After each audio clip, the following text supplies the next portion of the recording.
Bonsoir les amis, comment allez-vous?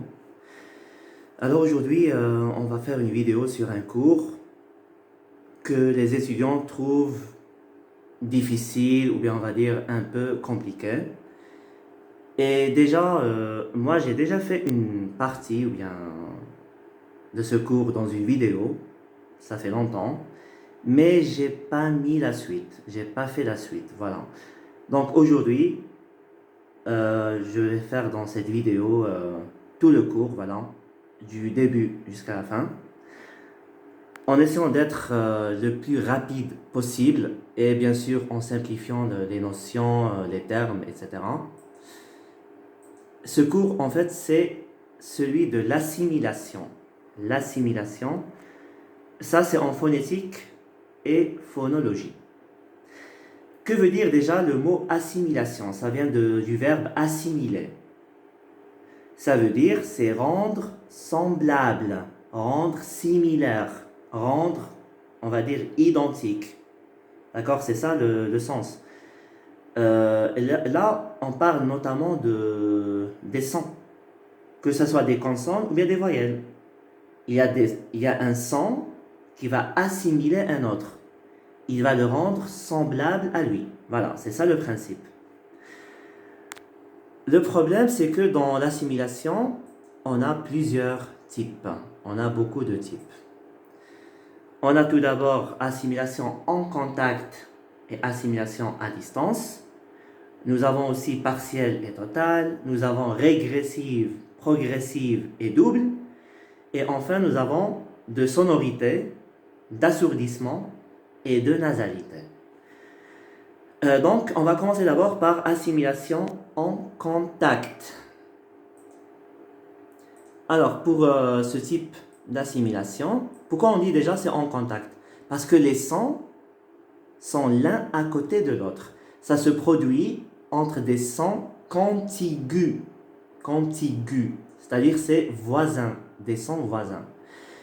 Et juste pour information, l'assimilation en contact, c'est toujours entre les consonnes. Ça concerne les consonnes.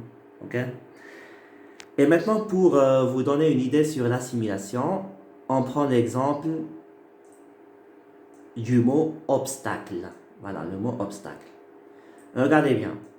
Dans ce petit tableau, nous avons, là j'ai mis, c'est avant assimilation et après assimilation. Et j'ai mis la transcription de ce mot. Ok? Donc je vais essayer de zoomer. Et en fait, je suis désolé pour les conditions d'enregistrement de cette vidéo. J'ai pas de triplet, j'ai pas de, j'ai pas de moyens sophistiqués. Donc c'est vraiment primitif. Mais je pense que ce qui compte, c'est transmettre le message. Voilà. Donc, avant assimilation, on a le B. Mais quand vous prononcez le mot obstacle, on ne dit pas ob, on dit op, obstacle. C'est-à-dire on prononce le P, pas le B. Et ça, justement, c'est à cause de l'assimilation. Et ça marche aussi avec absent, absurde, substance. Et pas juste avec le B, hein. Il y a d'autres sons qui changent. Comme par exemple racisme, racisme, mécanisme. Là, vous avez le S qui devient Z, etc. On a d'autres exemples. Euh, Par exemple, trop de temps. Trop de temps, ça devient trop de temps.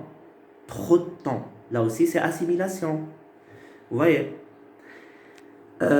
Alors, maintenant, pour expliquer ce phénomène, il y a quelques étapes à suivre. Donc, tout d'abord, qu'est-ce qu'il faut faire? Il faut d'abord chercher le son qui a changé.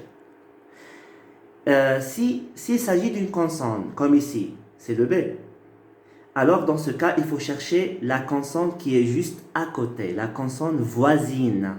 Ok? Là, c'est le S. C'est le S qui est à côté du B. Donc, en fait, c'est le S qui a assimilé le B. C'est le S qui a modifié le B. Ok? C'est à cause du S. Et il y a une explication scientifique pour ce changement. Et ça, c'est par rapport aux traits articulatoires. C'est quoi les traits articulatoires? Ce sont les traits pertinents ou bien les traits distinctifs des sons. Tout simplement, ce sont les caractéristiques des sons. Voilà. Euh, notamment, sonore, sourde, oral, nasal, etc. C'est ça. Vous pouvez trouver bien sûr ces traits sur net, ou bien si vous êtes mes étudiants, ou bien vous êtes des gens qui connaissent mon blog, allez juste sur mon blog, dans images, et vous allez trouver, voilà, j'ai mis des tableaux. Là, on parle des consonnes. Donc voilà le tableau des traits articulatoires des consonnes. J'ai pas tout mis, j'ai mis juste les traits dont on a besoin, c'est tout.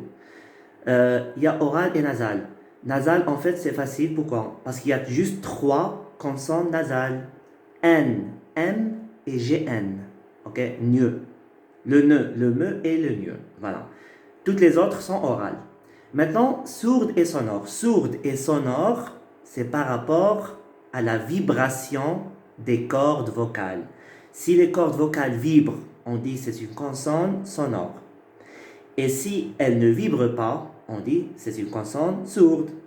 Regardez dans ce tableau, la première colonne, c'est sourde. On a P, T, K, S, CH, le F, voilà. Et pour sonore, nous avons L, R, V, G, Z, G, D et B. On a aussi le M et le N, voilà. On aura besoin de cela pour expliquer l'assimilation et pour trouver le type justement de l'assimilation. Alors regardez, le B, une consonne sonore. Synonyme c'est voiselle, on peut dire aussi voiselle. Et le S, c'est une consonne sourde, non voiselle.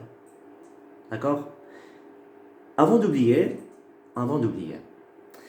ou plutôt pour ne pas oublier, on ne peut jamais avoir une assimilation entre deux consonnes ou bien entre deux sons qui ont exactement les mêmes traits. C'est impossible.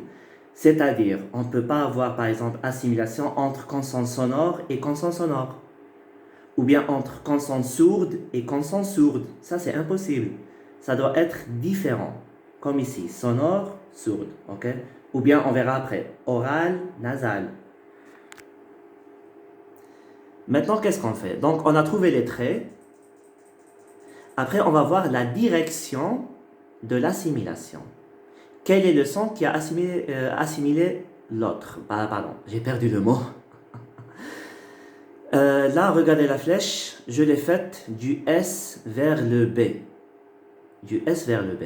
C'est-à-dire, c'est le S qui a assimilé le B. Donc, la flèche, elle va en arrière, n'est-ce pas? Elle va en arrière. Et ça, c'est vraiment très important parce que vous allez voir après, quand on va nommer cette assimilation, on aura besoin justement de cette flèche.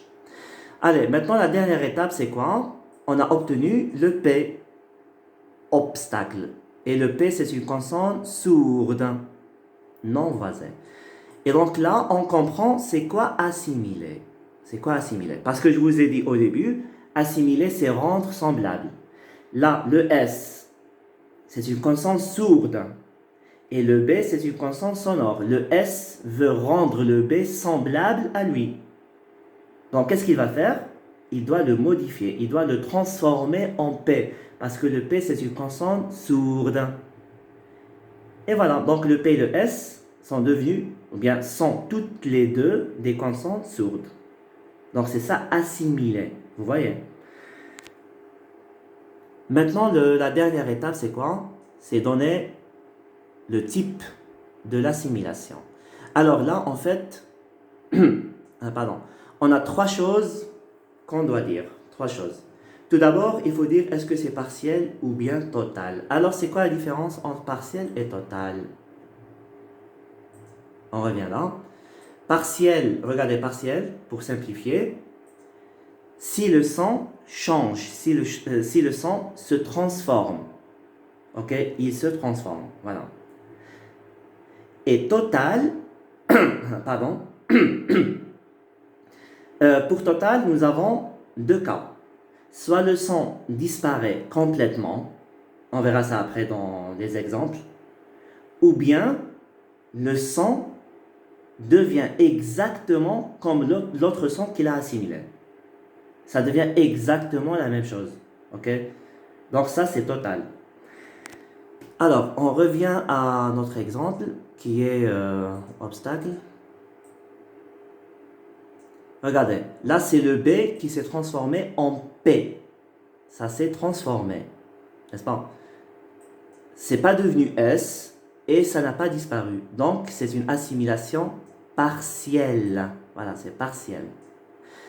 Maintenant, qu'est-ce qu'on dit? On doit dire est-ce que c'est régressive ou bien progressive ici? Alors, régressive et progressive, c'est par rapport à quoi? C'est par rapport à la direction de l'assimilation. C'est pour ça que j'ai mis la flèche ici. Voilà, là, la flèche. Obstacle. La flèche, on a dit, elle va du deuxième son au premier. C'est-à-dire, elle va en arrière. Ça recule, n'est-ce pas? Ça recule. Donc, on dit régressive. Régressive. Si c'était l'inverse, c'est-à-dire la flèche va du premier au deuxième, là, on dit progressive. Voilà, donc on a vu le partiel et régressif. Qu'est-ce qu'il reste? Il nous reste à préciser si c'est une assimilation de sonorité, ou bien d'assourdissement, ou bien de nasalité. Voilà, ça. L'une des trois. Sonorité, si la consonne que vous avez obtenue après assimilation, si elle est sonore, vous dites sonorité. Si elle est sourde, vous dites assourdissement.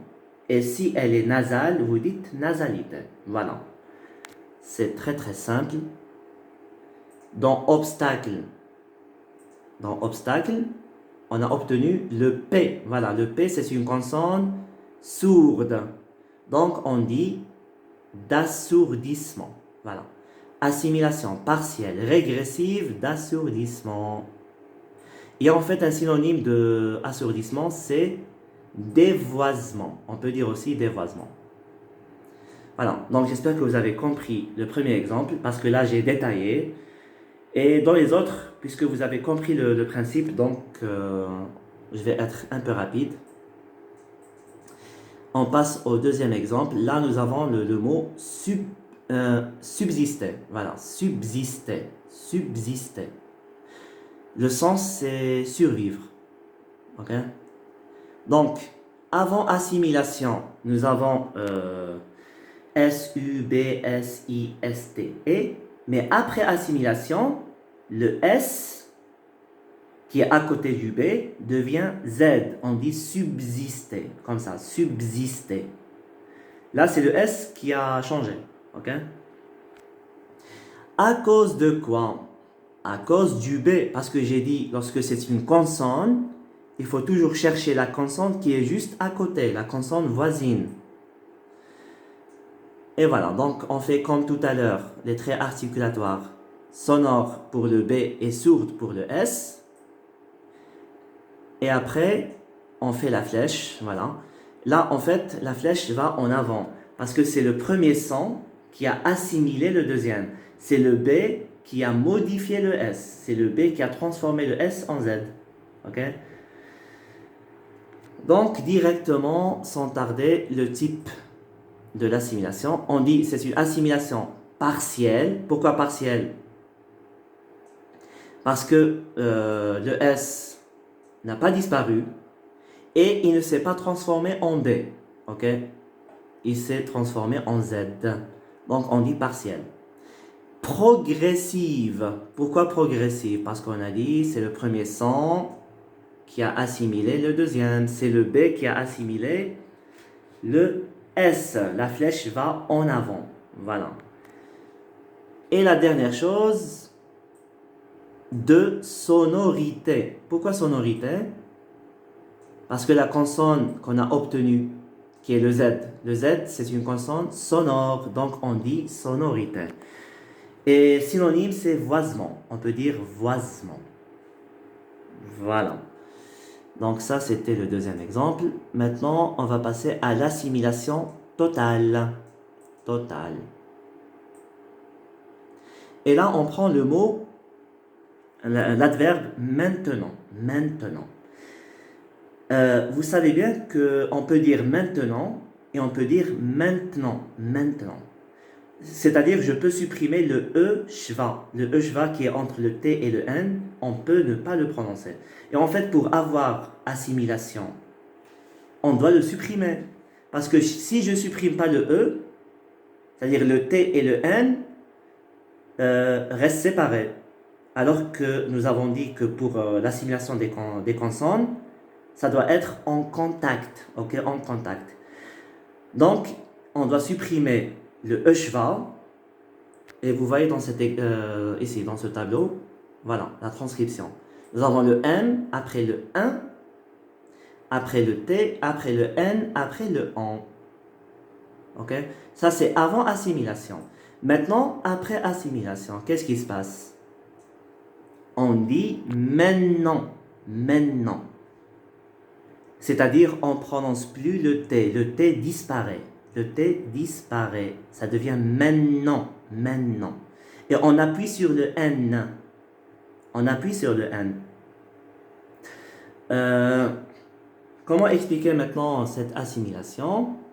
En fait, là, on ne va pas voir les traits articulatoires par rapport à la vibration des cordes vocales. Non. On ne va pas faire sourd sonore, mais plutôt oral nasal. Alors pourquoi? Pourquoi on fait oral nasal dans cet exemple? Parce que là, en fait, il faut faire attention à ce qu'il y a avant le T et ce qu'il y a après le T. Pardon? Voilà, regardez donc maintenant. Maintenant plutôt. Le T, c'est une consonne orale. Elle est produite avec la bouche seulement. À gauche, qu'est-ce que nous avons à gauche du T? Nous avons le 1. Le 1, c'est une voyelle nasale. Elle est produite avec la bouche et le nez. Et à droite du T, nous avons le N, qui est une consonne nasale aussi. Vous voyez, c'est-à-dire, nous avons une consonne orale entre deux sons nasaux. Entre deux sons nasaux. Donc, c'est évident que les sons nasaux vont l'emporter, n'est-ce pas? Ce sont eux qui vont assimiler la seule consonne orale entre les deux. Voilà, donc là, on a écrit les traits. Maintenant, la flèche. Regardez la flèche. Là, en fait, nous avons deux flèches. Une flèche qui vient du 1 vers le T et une autre qui vient du N vers le T. Donc là, c'est régressive et progressive en même temps. Ok, c'est en même temps comme ça. Le résultat, nous avons maintenant. Et j'ai dit, on appuie sur le N. Et c'est justement pour cela qu'on met à côté du N, on met deux points. On met deux petits points. Et voilà. Je ne sais pas si c'est visible. C'est juste à côté. Voilà. En rouge. Pourquoi? Parce qu'en fait, c'est comme si le N a absorbé le T. C'est comme si ça a fusionné avec le T. Et donc là, la prononciation devient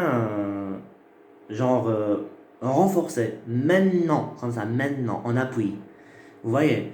Donc les deux points ici symbolisent ou bien renvoient à l'assimilation. L'assimilation totale. Ok? Juste une petite remarque, c'est que ces deux points existent aussi dans la transcription de l'anglais et de l'arabe. Mais ce n'est pas le même sens. Parce qu'en anglais et en arabe, ça désigne la durée vocalique. C'est lorsque une voyelle est prolongée. Ok? Exemple, quand vous dites par exemple I need you, I need you. Need. Là, la voyelle, le I, c'est prolongé, n'est-ce pas? Donc, on met à côté les deux points. Mais c'est pas pareil avec le français. Dernière chose à faire, c'est le type d'assimilation. Donc là, on dit assimilation totale. Pourquoi totale? Parce que le T a disparu. Il a disparu. Il ne s'est pas transformé. Voilà. Après, on dit double. Pourquoi on dit double? En fait, double, c'est-à-dire, c'est progressive et régressive en même temps. Parce que là, on a dit il y a deux flèches. Ok, en avant et en arrière. Donc, on dit directement double. Deux nasalités. Pourquoi deux nasalités? Parce que le son qui reste après assimilation, c'est le N.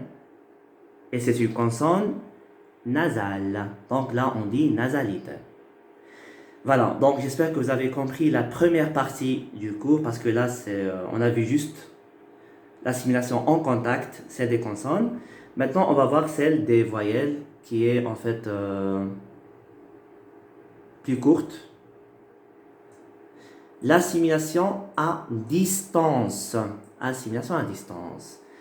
L'assimilation à distance, c'est entre les voyelles, c'est pas entre les consonnes. Ok? Et on a des synonymes. On peut l'appeler dilation, comme on peut l'appeler harmonisation vocalique.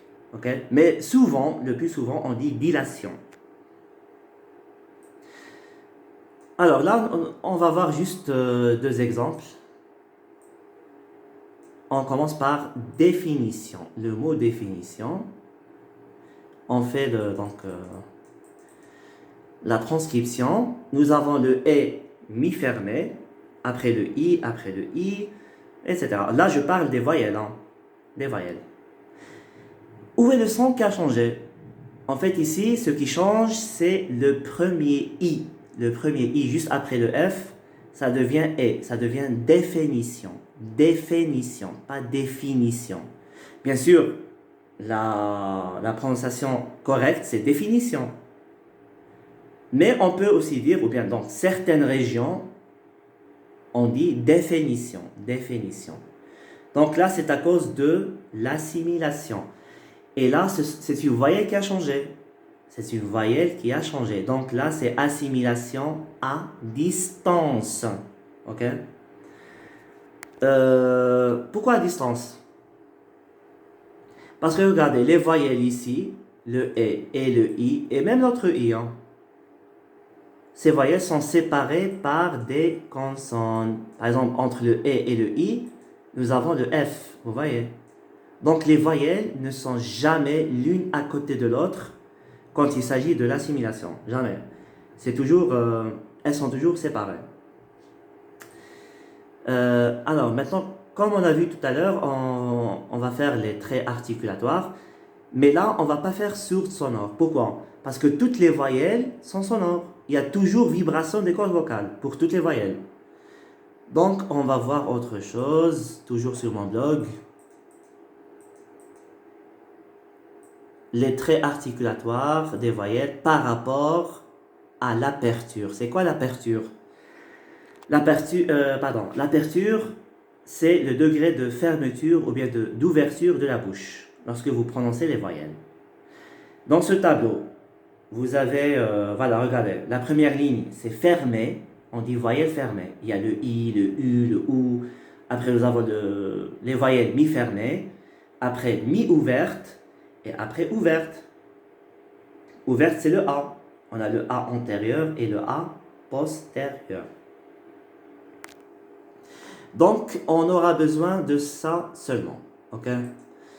Alors, le « et », c'est quoi? C'est une voyelle mi-fermée.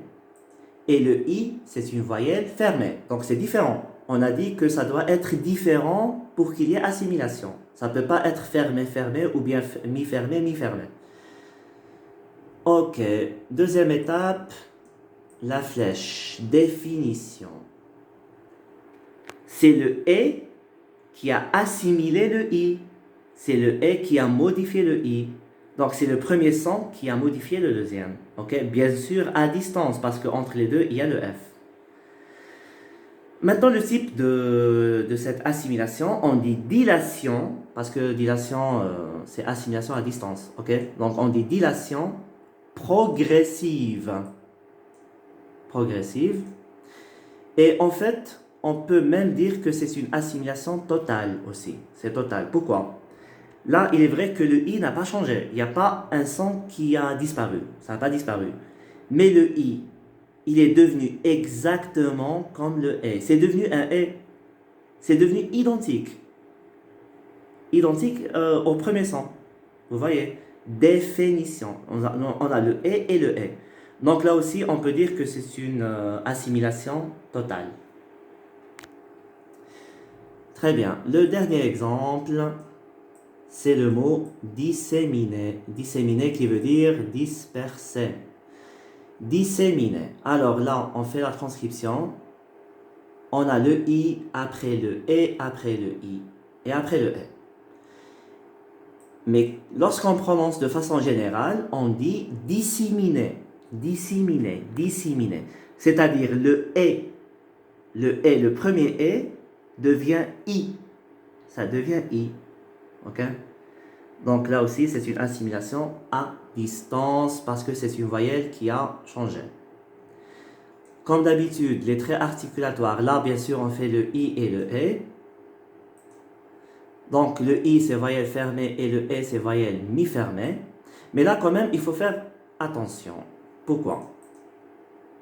Parce que le e, dans cet exemple disséminé, il se trouve entre deux i. Il y a deux i. Il y a à gauche, regardez, à gauche, on a le i, voilà.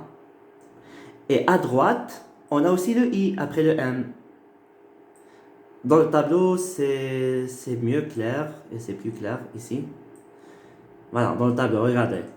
Le E entre le I à gauche et le I à droite. Vous voyez? Donc c'est pour cela que le E s'est transformé en I. Parce qu'il y a deux I qui l'ont assimilé. Et en fait, c'est pour ça qu'on appelle cette assimilation, on l'appelle aussi harmonisation vocalique. Voilà. Harmonisation vocalique. Vocalique, c'est par rapport aux voyelles. Et harmonisation, c'est par rapport à l'harmonie. C'est-à-dire les voyelles, la prononciation de ces voyelles est identique. Quand vous dites disséminer, regardez, on revient au tableau. Quand vous dites disséminer, on a le i, c'est fermé. Après le i, le e, pardon. Le e, c'est mi-fermé. Après le i, fermé. Donc là, les voyelles ne sont pas en harmonie. Mais quand vous dites disséminer, disséminer, on a le i fermé, après le i fermé, après le i fermé. Donc c'est la même prononciation. La bouche, elle est au même niveau de fermeture. Ok? Donc c'est pour cela qu'on dit c'est harmonisation vocalique. Très bien. Dernière chose, le type de l'assimilation. Donc on dit dilation double. Dilation parce que c'est assimilation à distance. D'accord? Et double parce que là, c'est régressive et progressive en même temps. Voilà. Donc on a fini ce cours de l'assimilation. Comme je vous ai dit, je l'ai fait parce qu'il y a plein de gens qui l'ont demandé, que ce soit sur ma chaîne, ou bien sûr en classe, ou bien sur ma page. Et c'est avec plaisir.